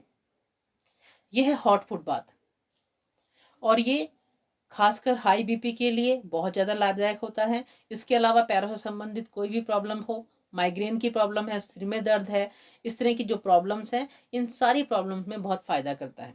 तो ये 2 ऐसे ट्रीटमेंट्स हैं जिनको आप यूज़ कर सकते हैं। जिनको आजकल सर्दी जुकाम खांसी भी हो रखी है, वो लोग भी फुट बाथ ले सकते हैं, उनके लिए भी बहुत ज़्यादा फ़ायदा इससे मिल सकता है। आप घर पे आप इसको करके देखिए। नॉर्मल सर्दी खांसी जुकाम के लिए आप फुट बाथ ले सकते हैं। इसके अलावा भी जो जिनको सर्दी खांसी जुकाम है, मैंने पहले भी कलर थेरेपी भी उनको बताई थी कि वो कलर थेरेपी को भी यूज़ कर सकते हैं, जिसमें मैंने बताया था आप लोगों को कि आप रेड कलर या ऑरेंज कलर का यूज़ कर सकते हैं, कि जिस तरह से अपने हथेली में आप ये रेड कलर को लेकर के, जिनको भी सर्दी की जुकाम की प्रॉब्लम्स हो रही है, वो इस वाले पोर्शन पे बीच में यहाँ से यहाँ तक ये रेड कलर का यूज़ कर लें, और अपने अंगूठे के नीचे इस वाले पोर्शन पे रेड कलर का इस तरह से यूज कर लें। ये दोनों जगह पे ही आप इसको यूज कर सकते हैं। तो ये कलर थेरेपी से यूज कर सकते हैं सर्दी जुकाम खांसी के लिए। एक मैं कलर थेरेपी में आपको थोड़ा सा एक बताना चाहूंगी, जो कि एक्यूप्रेशर के अकॉर्डिंग ही है, पर आप उसको कलर थेरेपी में यूज कर सकते हैं कि जो चीज जो कोरोना वाली स्थिति से में बनी हुई है, इम्यून सिस्टम को आप कैसे बढ़ा सकते हैं।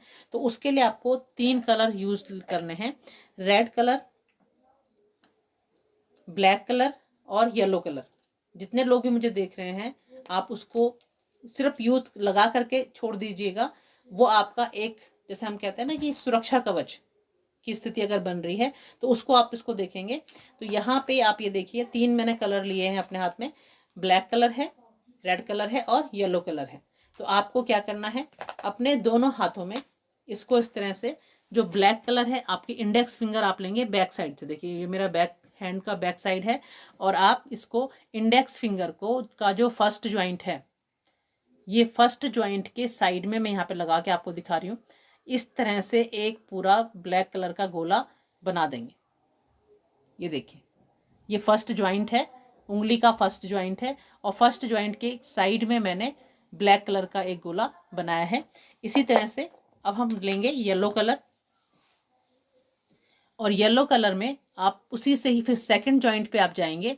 सेकंड ज्वाइंट पे यहाँ पे उसी के नीचे बिल्कुल लाइन पे आप इस जगह पे ये इस तरह से आप येलो कलर, ये आपको दिखाई दे रहा होगा, ये येलो कलर आप साइड में जा करके इस तरह से एक, जिस तरह से हम बिंदी लगाते हैं इस तरह की बिंदी आप लगा देंगे। ठीक है, और इसके बाद जाएंगे हम रेड कलर पे, क्योंकि मैं ये बता रही हूँ आपको मेरिडियनोलॉजी के अनुसार कि ये कुछ ऐसे पॉइंट्स हैं जो हमारे इम्यून सिस्टम को स्ट्रॉन्ग करते हैं, उसके लिए ये है, और इससे कोरोना में बचाव होता है। इसके बाद आप अंगूठे पे जाएंगे, जो अंगूठा है हमारा, और अंगूठे का जो ये फर्स्ट ज्वाइंट है और ये सेकंड ज्वाइंट है, तो सेकंड ज्वाइंट पे हम यहाँ पे इस तरह से रेड कलर को यूज करेंगे। ये देखिए ये बस यहाँ पे, और इसको सिर्फ रेड करने से भी जुकाम वुकाम ठीक हो जाता है। अगर आपने सिर्फ यहाँ पे भी अगर रेड कलर को यूज कर लिया इस तरह से, तो भी आपका सर्दी खांसी जुकाम ठीक हो जाता है। तो अब आप ये देखिए, ब्लैक कलर फर्स्ट ज्वाइंट पे, येलो कलर इस सेकंड ज्वाइंट पे, और रेड कलर ये थंब के सेकंड ज्वाइंट पे हम यूज करेंगे। तो ये आपको बहुत ज्यादा आपका इम्यून सिस्टम को बढ़ाने में मदद करेगा, आप इसको कर सकते हैं। इसके अलावा आपको खांसी की प्रॉब्लम हो रही है, आजकल खांसी भी वैसे भी किसी को खरखराहट हो रही है, किस तरह की चीजें हो रही हैं, तो खांसी के लिए भी मैं आपको बताऊं, मिडिल फिंगर, जो मिडिल फिंगर है, मिडिल फिंगर का जो मिडिल जॉइंट है, ये फ्रंट साइड में देखिए, अभी तो मैंने बैक साइड में बताया था, ये है फ्रंट साइड। तो आगे वाली साइड में मिडिल फिंगर का मिडिल जो जॉइंट है, इसके बीचों बीच यहाँ पे ये देखिए, ये जो जॉइंट है इस पे आप यहाँ पे एक तरह से गोल करके ब्लैक कलर अगर लगा देंगे तो आपकी खांसी जो है वो ठीक हो जाती है।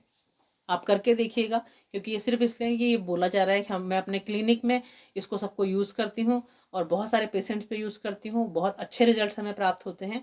तो आप इसको घर पे कर सकते हैं, क्योंकि नॉर्मल सी कंडीशन में होता है कि हम आजकल क्या कर रहे हैं, थोड़ा सा भी कुछ सर्दी खांसी हो रही है, जुकाम हो रहा है, इस तरह की कंडीशन हो रही है, तो हम भाग रहे हैं और डॉक्टरों के पास हम जा रहे हैं। तो हमें जाने की जरूरत नहीं पड़ेगी। आप 1 दिन 2 दिन 3 दिन लगा के देखेंगे, बच्चों को भी लगा सकते हैं, जो घर में छोटे बच्चे हैं उनको भी हम लगा सकते हैं, और उनको लगा करके भी हम इस चीज से छुटकारा पा सकते हैं, जो इस तरह की प्रॉब्लम्स होती हैं। तो ये हमारा हुआ जो कॉमन थोड़ा बहुत प्रॉब्लम्स के बारे में हम बात कर रहे थे नेचुरोपैथी में, कि नेचुरोपैथी में हम क्या क्या चीजें यूज कर सकते हैं। तो जल चिकित्सा के अंतर्गत हम बता रहे थे आपको कि आप हिप बाथ यूज कर सकते हैं, आप फुट बाथ यूज कर सकते हैं, जो कि घर पे कर सकते हैं। अभी मैं ये नहीं बता रही हूँ कि आप क्लिनिक में जाएंगे तो क्या क्या चीजें होती हैं, वहाँ पे बहुत सारी चीजें अलग अलग होती हैं, वहाँ पे बहुत सारे बाथ होते हैं। इसके अलावा आप फेशियल स्टीम घर पे ले सकते हैं। जो भी आपका जो कफ है वो अगर जमा हुआ है, इस तरह की स्थिति किसी के साथ में बनी हुई है, तो आप घर पे स्टीम ले सकते हैं। स्टीम लेने के लिए आप सबको पता है, हम घरों में पहले भी लेते थे, उसके लिए वैसे अलग से फेशियल स्टीम पात्र आता है अलग से, लेकिन आपको जरूरत नहीं है। आप एक भगोने में ही आप पानी को गर्म करिए, उस पानी को गर्म करके आप उसमें थोड़ी सी विक्स भी डाल सकते हैं, और नहीं भी डाल सकते हैं, नहीं भी डालना है तो नॉर्मल भी जो स्टीम है, जो भाप है, उसको मुंह से और नाक से प्रॉपर तरीके से अंदर इनहेल करें। उससे आपका पूरा का पूरा ये ट्रैक जो है, ये ट्रैक खुल जाएगा, और ट्रैक खुलने से जो कफ है वो बाहर निकल जाएगा। इसके अलावा आप नेती कर सकते हैं, आप आई वॉश कर सकते हैं। आई वॉश करने के लिए भी आप अपनी आंखों में पानी के छींटे खूब मारिए। आजकल सबसे ये बहुत जरूरी भी है, क्योंकि हम बहुत ज़्यादा गैजेट्स को यूज़ कर रहे हैं, हम बहुत ज़्यादा मोबाइल्स यूज़ कर रहे हैं, हम बहुत ज़्यादा कंप्यूटर पे काम कर रहे हैं, और ये दोनों नहीं कर रहे हैं तो हम बहुत टीवी देख रहे हैं, जो नॉर्मल से बहुत एक्सेस इस समय पे हो रहा है। तो हमें अपनी आंखों का ध्यान बहुत ज़्यादा रखना पड़ेगा। इस चीज़ का आप सभी लोग ध्यान रखें कि हमें बार बार अपनी आईज को वॉश करना जरूरी है। तो आई वॉश जिन लोगों के पास है वो लोग उसका यूज़ कर सकते हैं। नेती पॉट जिनके पास है, जो नेती करना जानते हैं, वो लोग नेती का इसका प्रयोग जरूर करें, क्योंकि इसके बाद ऐसा ना हो कि हम लॉकडाउन से जब निकलें तो निकलने के बाद हम फिर बहुत सारी प्रॉब्लम्स को लेकर के निकलें। ये चीज़ हमें बहुत ध्यान रखना है, क्योंकि इस दौरान में हम देखिए क्या क्या गलतियां कर रहे हैं, ये घरों में जो चीज़ें हो रही हैं। एक तो हमारा खान पान जो है उस पर ध्यान देना बहुत ज़रूरी है, कि जो इस समय की स्थितियां हैं, मैं रोज़ आजकल वीडियोस देखती हूँ कि हम बस अब तल ही रहे हैं, आज ये तल रहे हैं, कल वो तल रहे हैं, बस हम तले हुए पदार्थों का प्रयोग ज़्यादा करने लगे हैं। तो आप इससे सावधान रहिए कि अगर ऐसा ना हो, जैसे होता है कि हर त्योहार के बाद इंडिया में प्रॉब्लम्स बढ़ती हैं, और वो इसीलिए बढ़ती हैं क्योंकि हमारा खान पान गड़बड़ जाता है। नॉर्मल रूटीन से हम थोड़ा सा अलग डाइट लेना शुरू कर देते हैं। तो इस समय पे हमें अपनी डाइट पे बहुत ध्यान रखना है। इस तरह की चीज़ें ज़्यादा यूज़ ना करें, क्योंकि आपका फिजिकल वर्क बहुत कम हो गया है, जिसको आपको ध्यान रखना है, जिसकी वजह से जितना भी ऑयली फूड है उसको आप थोड़ा सा अवॉइड करें, और जितना लाइट फूड है, लिक्विड फूड है, उसको आप यूज़ करेंगे तो आपकी इम्यून सिस्टम भी बढ़ा रहेगा, और आपका जो स्फूर्ति है, जो आपकी एनर्जी लेवल है, वो भी अच्छा बना रहेगा। इसका ध्यान रखना बहुत ज़रूरी है। इसके अलावा हम अगर बात करते हैं यहाँ पे, तो अब एक स्थिति मैं बता रही हूँ कि हम जल चिकित्सा की बात की, अग्नि चिकित्सा की बात की, आकाश की जो मैं बात, अब हम मेन आकाश पे हम आ रहे हैं, इसीलिए मैंने डाइट की बात की है कि आकाश तत्वों की जो चिकित्सा होती है उसका मेन जो चीज है, जो सिस्टम है, वो है फास्टिंग, उपवास चिकित्सा। सबसे ज़्यादा महत्वपूर्ण होती है। और उसमें यही है कि हम अपने सिस्टम को थोड़ा आराम दें, और आराम देने के लिए सबसे मेन चीज़ ये है कि हम अपने डाइट पे ध्यान दें, कि हमारी जो डाइट है वो बहुत हैवी इन दौरान नहीं होनी चाहिए। ठीक है, हम घर पे जो भी बना रहे हैं खा रहे हैं, लेकिन आपको खुद ही ध्यान रखना है अपना कि हमें कितना खाना है, क्या खाना है, कब खाना है, कब नहीं खाना है। जब आपको भूख ना हो तो उस समय पे बिल्कुल मत खाइए, क्योंकि एक्चुअली हमारा जो इंडियन ट्रेडिशन है, हमारा एक कल्चर है, हम टाइम टू टाइम खाते हैं। एक सिस्टम बना हुआ है कि मॉर्निंग में हमने ब्रेकफास्ट करना है, दिन में हमने लंच करना है, रात को हमने डिनर करना है, और वो टाइम फिक्स है कि इस टाइम पे हमने ये चीज़ें लेनी है। लेकिन इस चीज़ का भी ध्यान रखिए, क्योंकि आज की जो परिस्थिति है वो नॉर्मल डेज से हमारी अलग है। हमारा जो वर्क था वो कम है, और हम इस समय पे घर पे ही हैं, तो हमारी जो डाइट है वो भी उस तरह से ही होनी चाहिए कि हमें नाश्ता किस तरह से करना है, लंच किस समय पे लेना है, कितना लेना है, और डिनर किस समय पे लेना है। तो खासकर मैं तो ये कहूँगी कि हमें डिनर को बहुत लाइट कर देना चाहिए। अधिकतर बच्चों के लिए नहीं, बच्चों के लिए तो पूरा आप पूरी प्रॉपर डाइट रखिए, लेकिन जो 40 अबव हैं, 40 से 50 अबव एज से जो ऊपर हैं, उन लोगों को हमें ये ध्यान रखना चाहिए कि हम रात में डिनर बिल्कुल भी हैवी ना लें।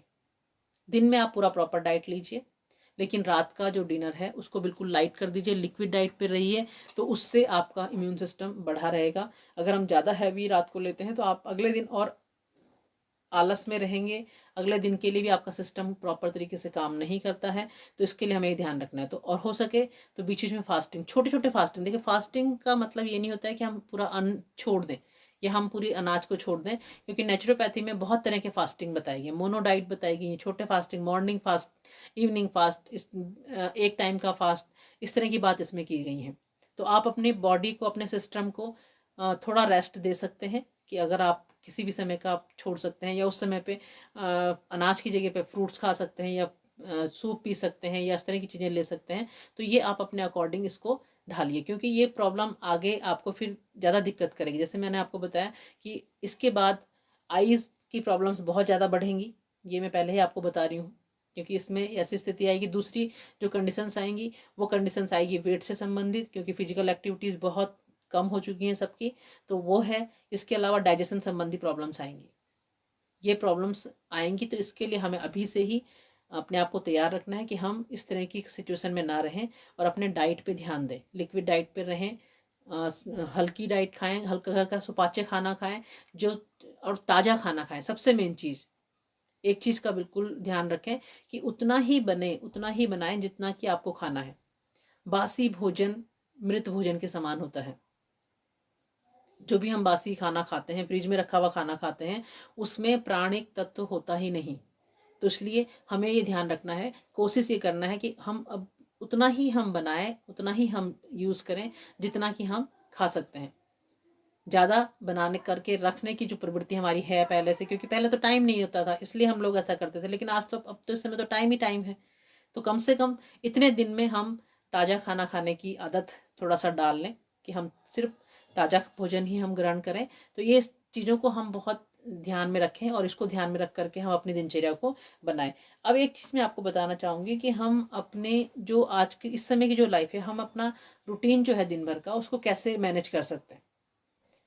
क्योंकि अभी मैं सुबह टीवी पे देख रही थी, बहुत सारे लोग बैठे हैं, उस तरह से चर्चाएं भी कर रहे हैं कि कुछ लोगों को मानसिक प्रॉब्लम्स हो रही हैं, डिप्रेशन के शिकार हो रहे हैं। अभी मैंने सुबह एक न्यूज़ सुनी कि एक दिल्ली में एक इस लड़के ने आत्महत्या कर ली। तो ये सिचुएशन जो है, वो सिचुएशन भी थोड़ा ख़राब सिचुएशन आ रही है, कि हम अपने आप को मेंटली स्टेबल नहीं कर पा रहे हैं। तो ऐसी सिचुएशन क्यों है? इसलिए है क्योंकि हम अपना रूटीन नहीं बना पा रहे हैं। हम अपना रूटीन बनाएं। इस समय तो बहुत अच्छा टाइम है, इस समय इस टाइम को हम किस तरह से यूज़ करें। तो सबसे मेन है कि आप अपना एक टाइम टेबल बनाएं।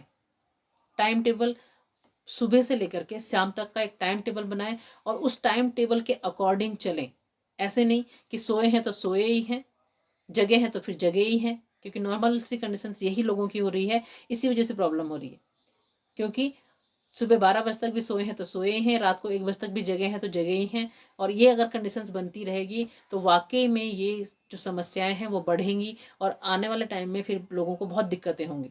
तो अपना एक टाइम टेबल बनाएं, अपना मॉर्निंग का जो टाइमिंग है उसको सुबह उठने से लेकर के रात तक के लिए आप खुद का एक टाइम टेबल बनाएं कि हमें 5 या 6 बजे उठना है, जगना है, फ्रेश होना है, अपना जो भी हम लोग करते हैं, संध्या करते हैं, वंदन करते हैं, जो भी अगर करते हैं, नहीं करते हैं तो योग करते हैं, 1 घंटे का टाइम कम से कम मॉर्निंग में योग के लिए अपना दें। उसके बाद अपना फिर अपना ब्रेकफास्ट वगैरह के लिए अपना टाइम फिक्स करें। उसके साथ में आप ऐसा करें, अपने घर में ही एक इस तरह का एरिया बना लें कि जो आपका ऑफिस वर्क है, जो भी काम आप ऑफिस में जितने घंटे आप काम करते थे, जिस तरह का काम करते थे, उसके लिए एक जगह फिक्स करिए। और प्रॉपर मैं आपको ये बताऊं कि उसमें हम लोग घर पे होते हैं तो हम क्या करते हैं, हम ये करते हैं कि हम जैसे हैं बस वैसे ही कपड़ों में और वैसे ही स्थितियों में रहते हैं, तो हमें वो चीजें आती नहीं। एक साइकोलॉजिकल इफेक्ट है। आप प्रॉपर तैयार होइए, आप प्रॉपर तैयार होइए, तैयार होकर के बैठिए और अपना काम करिए। उस एरिया में जाकर के उस एक जगह को बनाइए, अपना ऑफिस बनाइए, उतने घंटे के लिए फिक्स कर ले। चाहे आप पढ़ने का काम करिए, चाहे आप लिखने का काम करिए, चाहे आप जो भी है, तो आप ये सोचिए कि आप ऑफिस गए हुए हैं, अपने ऑफिस में आप काम कर रहे हैं। उसके बाद फिर अपना आप रेस्ट का टाइम रखिए, लंच का टाइम रखिए। इवनिंग में फिर आप अपना अपने बच्चों के साथ में, जिनके घरों में बच्चे हैं, बच्चों के साथ में खेलिए, बच्चों के साथ में एक्टिविटीज करिए। आज की स्थिति ऐसी हो गई है कि अधिकतर बच्चे बस, पेरेंट्स मोबाइल पे हैं, बच्चे मोबाइल पे हैं, सब इस तरह से बैठे हुए हैं, तो इसी वजह से ये प्रॉब्लम्स हो रही हैं। लेकिन जब तक हम आपस में मिलकर के नहीं बैठेंगे, बैठ करके बातें करिए, बैठ करके बच्चों के साथ में खेलिए, वो बहुत ज़्यादा अच्छा है इस तरह अपने मानसिक तनाव को, अपने मानसिक चीज़ों को बाहर निकालने के लिए। इवनिंग का कुछ टाइम फिर आप अपना योग के लिए रखिए, अपनी फिजिकल एक्टिविटीज़ के लिए रखिए। फिजिकल एक्टिविटीज़ बहुत ज़्यादा ज़रूरी हैं, वरना पूरी जो बॉडी है वो जाम हो जाती है, और जाम होने के कारण फिर आपकी जो मेंटल स्टेटस है वो भी प्रॉपर तरीके से काम नहीं करता। लेकिन आप इस चीज़ को जरूर देखिएगा कि साइकोलॉजिकल इफेक्ट बहुत पड़ता है। अगर आप मॉर्निंग में जल्दी उठे, जल्दी उठ करके आप प्रॉपर तरीके से नहा धो के अपना काम करें, संध्या करें, पूजन करें, जो भी आप करते हैं योग करें, और प्रॉपर तैयार होइए। उस तरह से ही नहीं कि अपने आप को शीशे में जाकर के देखिए कि आप ऑफिस जाने की स्थिति में हैं या नहीं हैं, घर पे कैसे रहते हैं। तो आप अपने आप को देखेंगे, तो उस समय पे जब आप खुद से अपने आप को देखेंगे तो आपके अंदर एक नया उत्साह उत्पन्न होगा। ये साइकोलॉजिकल इफेक्ट आपके अंदर आएंगे और डिप्रेशन से आप बचेंगे। इस चीज को करिए, और इसके साथ में फिर अपना काम करिए। घर पे भी बहुत सारे काम हैं, उन चीजों पे हर चीज में कुछ ना कुछ क्रिएटिविटी, जैसे आजकल बहुत सारे लोग किचन में क्रिएटिविटी लेकर के आ रहे हैं। कुछ लोगों को लिखने का शौक है, कुछ लोगों को पढ़ने का शौक है, कुछ लोगों को गाने का शौक है। जिसका जो भी शौक है उसको आप पूरा कर सकते हैं। उस तरह से आप अपना पूरा टाइम टेबल बनाइए, तो आप इस डिप्रेशन से भी बचेंगे, प्रॉब्लम से भी बचेंगे, और आने वाली जो आगे की जो प्रॉब्लम्स है उनसे भी बचेंगे, और वर्तमान जो समस्याएं अगर आपको हैं तो आप उनको भी खत्म कर सकते हैं।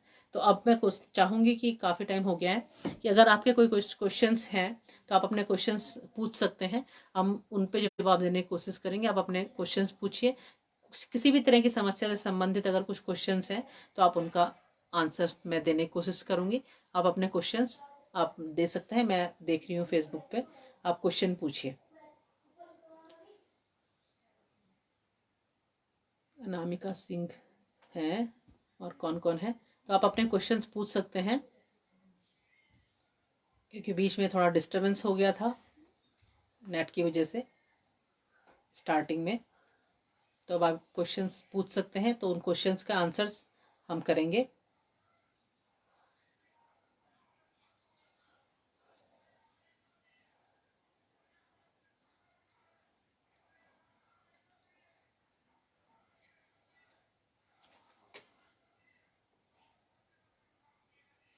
कलर थेरेपी कितने दिनों में इफेक्ट दिखाती है? कलर थेरेपी आपको 1-2 दिन में ही इफेक्ट दिखाना शुरू हो जाती है। अगर आपने रात को यूज़ किया है तो आपको सुबह ही उसका असर दिखना शुरू हो जाता है। आप अगर सोच लगाएंगे, करेंगे, तो वो उसमें और भी बहुत सारी चीज़ें हैं। अगर किसी प्रॉब्लम्स के लिए कोई प्रॉब्लम है तो वो प्रॉब्लम लिखिए, उसके लिए मैं प्रॉपर आपको बताती हूँ, और आप उसका इफेक्ट अपने आप देखिएगा और फिर मुझे बताइएगा।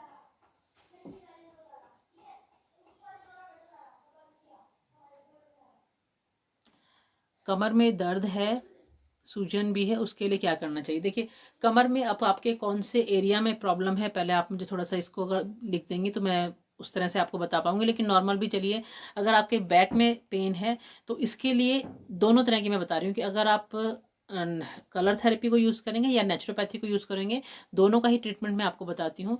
कलर थेरेपी के लिए आपने कमर दर्द के लिए आप अपने बैक साइड में दोनों उंगलियों के बीच में ये वाला जो पोर्शन है, यहाँ से लेकर के यहाँ तक इस तरह से आप पूरा ये ब्लैक कलर यूज़ कर सकते हैं।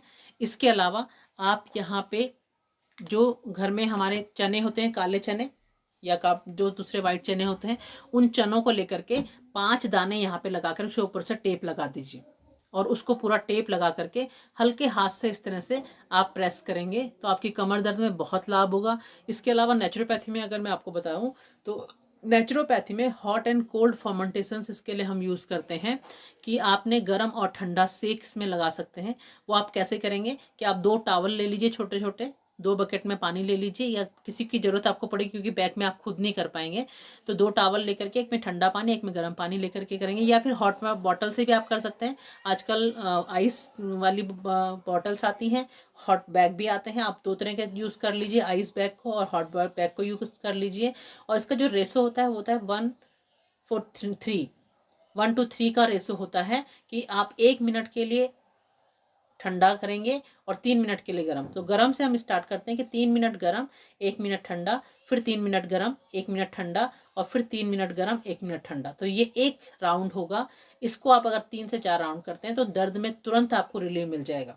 इसको कहते हैं हम इसमें fermentation, hot and cold fermentation की बात करते हैं। तो दर्द में कहीं पर भी है, कमर पे है, घुटने में है या कहीं और पे भी आपको है, तो आप हॉट एंड कोल्ड फर्मेंटेशन उनको करवा सकते हैं। आप इसको प्रयोग करके देखिए कि 3 मिनट आप गर्म देंगे, 1 मिनट ठंडा देंगे और फिर 3 मिनट गर्म 1 मिनट ठंडा, ऐसा 3 बार आप करेंगे। गर्म से शुरू करेंगे, ठंडे पे खत्म करेंगे। तो आप ये 2 चीजें करके देखिए, आपको बहुत आराम मिलेगा।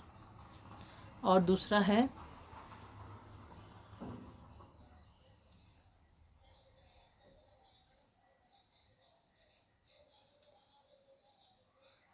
हाँ बिल्कुल, नेचुरोपैथी तो बहुत डिटेल में है, ये तो बहुत छोटा सा पार्ट हम देने की कोशिश कर रहे हैं क्योंकि टाइम बाउंडेशंस भी होती हैं और इस तरह से प्रॉपर बताया भी नहीं जा सकता है। तो आगे भी हमें जब ऐसा टाइम मिलेगा तो हम आपको बहुत अच्छी जानकारी इसके बारे में देंगे, अपने एक्सपीरियंस भी आपको शेयर करते रहेंगे। क्योंकि मैंने अभी जो बताया आपको बहुत सारी चीज़ें, जैसे सिस्ट का मैंने बताया था, इसको आप करके देखिएगा, बहुत ज़्यादा यूज़फुल है। और कोई किसी का प्रॉब्लम्स है तो आप बताइए।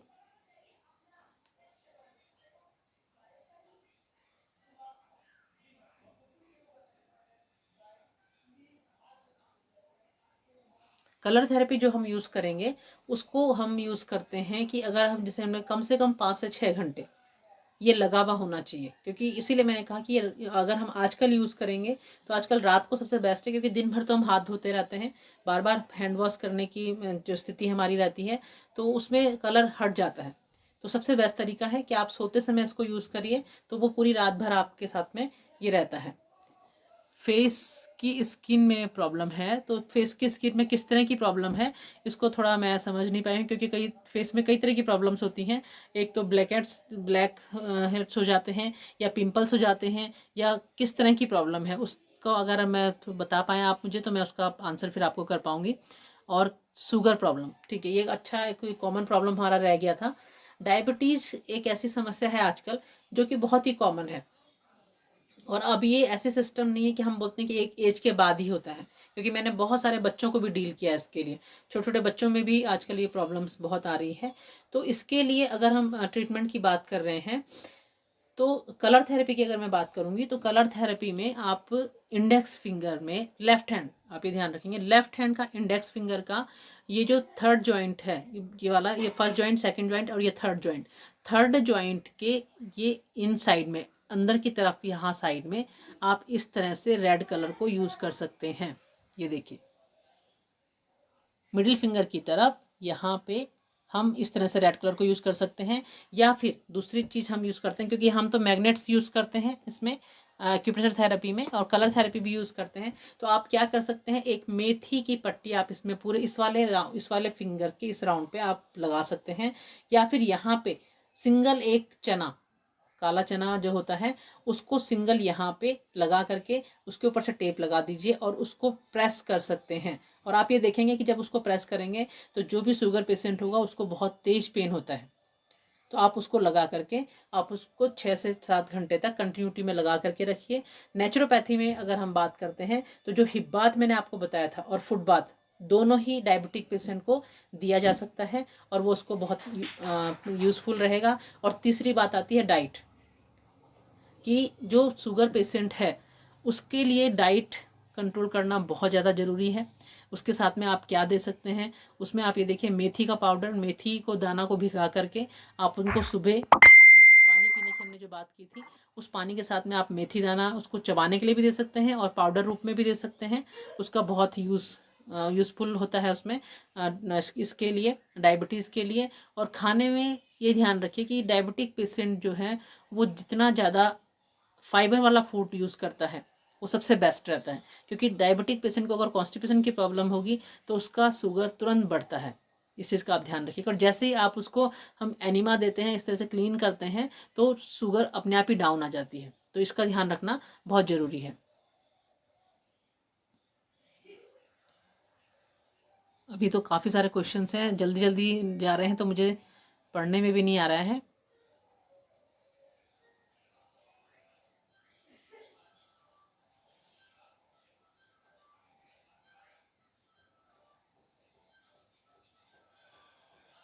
फेस के लिए मैंने आपको बताया है कि फेस के लिए सबसे बेस्ट, देखिए मैं बताती हूँ, फेस पे अगर पिंपल्स हैं या इस तरह की स्थिति आपको बन रही है तो आप मड यूज़ कर सकते हैं। लेकिन मड को कैसे यूज़ करेंगे, क्योंकि हम लोग तो फेस पैक बनाते हैं अपने क्लिनिक में, क्योंकि देहरादून में ही मेरा अपना क्लिनिक है, आरोग्यम योगा नेचुरोपैथी के नाम से, और वहीं पर हम ट्रीटमेंट्स वगैरह देते हैं। तो मैं कई तरह के कॉम्बिनेशन ऑफ मड बनाती हूँ उसके लिए, प्रॉब्लम के अकॉर्डिंग।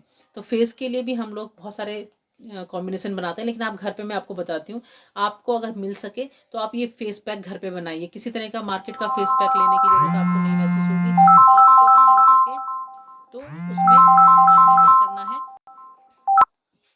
कि अगर एक दीमक वाली मड मिलती है, दीमक के टीले अगर आपने देखे होंगे, आपके आसपास ये हो या कहीं पे आपके आसपास पार्क वगैरह हो, आप कहीं पे भी देख सकते हैं, मिलने की स्थिति बन सकती है अगर आप थोड़ा सा सर्च करेंगे। तो दीमक की मड को ला करके उसको कूटेंगे, छानेंगे, साफ करके धूप में सुखा करके उसको लीजिए। उसमें थोड़ा सा चंदन पाउडर आप रामदेव जी का ले सकते हैं, ये श्री श्री उनका श्री श्री शंकर जी का है, रविशंकर जी का, उनका भी आता है। ऐसे आपको मार्केट में मिल जाते हैं, घर पे भी होगा शायद कई लोगों के साथ पास में तो रखा हुआ। तो थोड़ा सा चंदन पाउडर, थोड़ा सा हल्दी उसमें मिक्स करिए। उसको मिक्स करके उस मड को आप अगर फेस पे लगाएंगे तो ये बेस्ट फेस पैक होता है। उसको आप अगर आजकल आपके घरों में जैसे कई जगह फूल होते हैं, गुलाब के फूल होते हैं, तो आप गुलाब को तोड़ करके सुखा करके उसका पाउडर बना करके उसमें डाल सकते हैं। तो ये बहुत ही अच्छा है, जिसको कि ये आंखों के नीचे काले घेरे हो जाते हैं या किसी तरह के दाग हैं चेहरे पे, पिंपल्स के दाग हैं, उसके लिए बहुत अच्छा ये पैक होता है, आप इसको यूज़ कर सकते हैं। इसके अलावा वमन क्रिया एक बहुत ही बढ़िया फेशियल का काम करती है। जितने भी योग के स्टूडेंट्स हमारे होंगे, अगर वो जानते होंगे, कुछ बहुत से लोगों ने तो मुझसे पढ़ा भी होगा, हमने मेरा प्रैक्टिकल भी लिया होगा, प्रैक्टिकल के टाइम पे भी रहे होंगे, हमने जब प्रैक्टिकल करवाते थे तो उस समय भी आप ये खुद देखेंगे कि जब हम वमन करते हैं तो पूरा फेस एकदम रेड हो जाता है, जितना कि आप 1 घंटे की मसाज के बाद भी नहीं कर सकते। तो उसको जब हम करते हैं तो पूरे फेस पे ब्लड का सर्कुलेशन होने लगता है। तो वमन क्रिया भी आप कर सकते हैं, लेकिन ध्यान रखिएगा प्रॉपर जिसको आता हो वही करें। किसी का बीपी हाई हो लेडीज़ का और उसने सुन लिया मेरे से कि हाँ ऐसा है कुछ है, तो वो ना करें। तो पहले किसी से पूछ लें जो आपके आसपास में जो योग के हैं वो तो करिए, उनको तो मालूम होगा। लेकिन जो योग से जुड़े हुए नहीं, जिनका प्रैक्टिकल नहीं है, तो वो पहले थोड़ा सा पूछ लें, उसके बाद ही करें।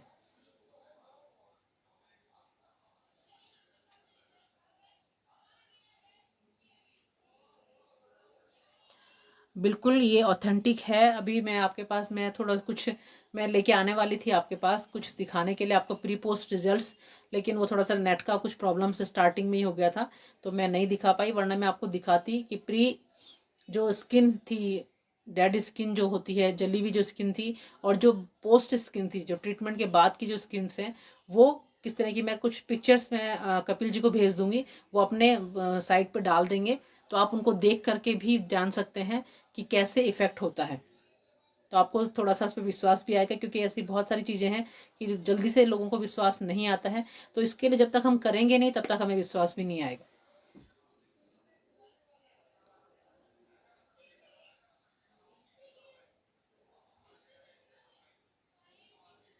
फेस ग्लोइंग के लिए, देखिए फेस ग्लोइंग के लिए आप ये अंगूठे का जो पूरा ये वाला पार्ट है इसको आप प्रेस कर सकते हैं, इसकी मसाज कर सकते हैं, क्योंकि पूरा का पूरा फेस वाला एरिया अकॉर्डिंग टू एक्यूप्रेशर यहीं पे ही होता है। तो आप इसको प्रॉपर तरीके से इस तरह से मसाज कर सकते हैं। कलर थेरेपी इसमें ज़्यादा लगाने का मतलब नहीं होता है, तो आप उसको मसाज कर सकते हैं।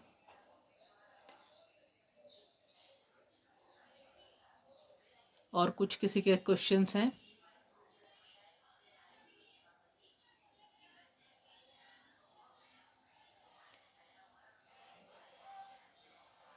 तो मुझे लगता है कि अभी कुछ ज़्यादा क्वेश्चंस अब नहीं है। काफ़ी टाइम से हम बात कर रहे हैं और काफ़ी कुछ जानकारियाँ आप तक पहुँच चुकी हैं। तो जितना कुछ मैं थोड़ा बहुत देना चाहती थी वो आप तक पहुंच चुका है। तो आप जितना आपको बताया है, क्योंकि बहुत ज़्यादा चीज़ें तो देना मुश्किल होता है, लेकिन जितना आपको अभी मैंने दिया है अगर आप उसको यूज़ कर सकते हैं घर पे तो आप उसको ज़रूर यूज़ करिए। और उसके कुछ जो भी आपको इफ़ेक्ट आते हैं, रिजल्ट्स मिलते हैं, या जो जिस तरह का भी स्थिति आपके साथ में बनती है वो आप ज़रूर बताएं। आप मुझे बताएं डायरेक्ट या फिर कपिल जी को बताएं, तो मुझ तक पहुँच जाएगी बात।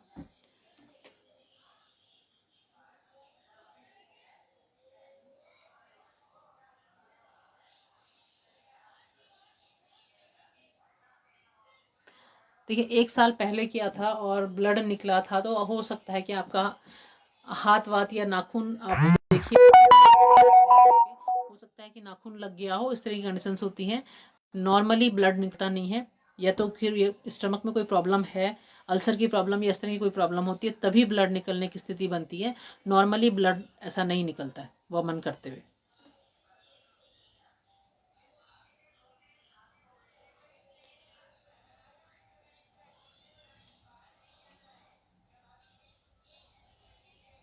आप पूछ रहे हैं कितनी देर करना है, तो क्या करना है ये आपने बताया नहीं कि क्या कितनी देर करना है, तो तभी मैं बता पाऊंगी। क्वेश्चंस आप प्रॉपर इसमें लिखें तभी पता चलेगा। और कोई क्वेश्चन है तो फटाफट आप डाल दीजिए, क्योंकि फिर मैं इसको फिनिश करूंगी। टाइम काफ़ी हो गया है, हमारा 12 बजे तक का टाइम था, लेकिन बीच में डिस्टर्ब हो गया था, इस वजह से मैं इसको फिर आगे ले गई हूँ। तो लगता है अब क्वेश्चंस नहीं है। इसके बाद भी आप क्वेश्चंस डाल सकते हैं, इसमें कोई ऐसा नहीं है कि आप अभी क्वेश्चन पूछ सकते हैं। ये वीडियो लाइव है और ये सेव भी है, तो आप इसको बाद में भी देख सकते हैं और उसके बाद भी आप क्वेश्चंस कर सकते हैं। उसके आंसर हम आपको फेसबुक में भी दे देंगे। तो इसमें अभी तक मैंने जो आपको जानकारियाँ दी हैं, आशा करती हूँ कि आपको बहुत अच्छी लगी होंगी और उसका आप यूज़ भी कर पाएंगे, और आगे भी ये कोशिश करेंगे कि हम इस तरह की कुछ चीज़ें आपको दे पाएंगे। बहुत बहुत धन्यवाद कि आप मुझसे जुड़े और आपने बड़े ध्यान से इसको देखा। डिस्टर्बेंस थोड़ा सा हुई थी, उसके लिए हम माफ़ी चाहते हैं। Thank you very much.